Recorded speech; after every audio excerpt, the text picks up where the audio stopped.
been working at this restaurant for about a year, trading my food money for gas, using my daily work meals just to get by 5 days a week. I was exhausted by the long hours.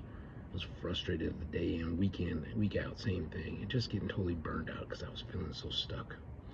So I went into the boss and I asked for a transfer. I said, I physically cannot do what is anticipated and expected of me at this job, at this store, because it's so busy. And I asked to go to a lower volume store. He said, no, I'm the busy store. I need your help. I'll get you some help. We can make this work. I said, okay, let's stay in touch and let's talk about it and see how this progresses. 2 months went by, no talks, no help, same thing over and over. Then my bank decided to sue me and say they're going to garnish my wages. And I was like, I can't even afford gas and food right now. How am I going to do it with garnished wages? That was my time. I was like, it's time to change. I had already been looking at this business for about 6 months. I was researching it because I've done other things for it, and I'm not going to just chase the next shiny object. It was like, no, I want to make sure this is real. And it just felt right. So the problem was I didn't have the money. So I found the money and I jumped in and I started following the step-by-step blueprint because I needed to follow and learn some marketing skills. I didn't know marketing. I knew a lot of other things, but I didn't know marketing. I needed to learn how this 2-hour workday worked. That just seemed foreign to me. I also wanted to know how the automations work to make that 2-hour workday work. And I needed to figure out this 100% profit thing. I've done network marketing before. You don't get 100% profit. So I just didn't quite understand. It was like a fantasy. It was like, whoa, what's all this going on? So I plugged in and I started learning.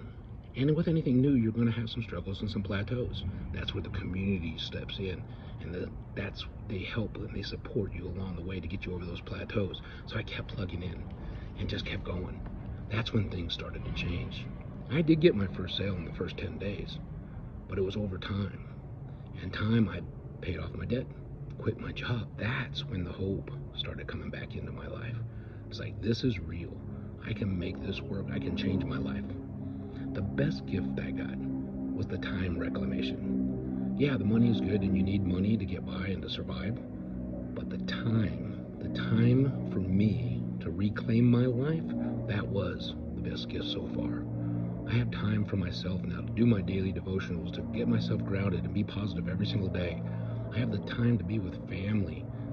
I was physically able to be present when my nephew and his wife announced they were having their first baby. What an amazing day. I was physically present for my niece's birthday across the country this past month. Another amazing day. And it gave me the time to travel. I love to experience new things. I love to check in with old friends. I hadn't been in a while because of the grind. So I am plugging into the next phase. I'm going to build my legacy. I'm going to show people that this is real and this is something that you can do. You just have to believe in yourself and you got to want that change. And the new phase, the new chapters, I'm going to build a community based around time and based on my 4Fs: family, friends, food, and fun.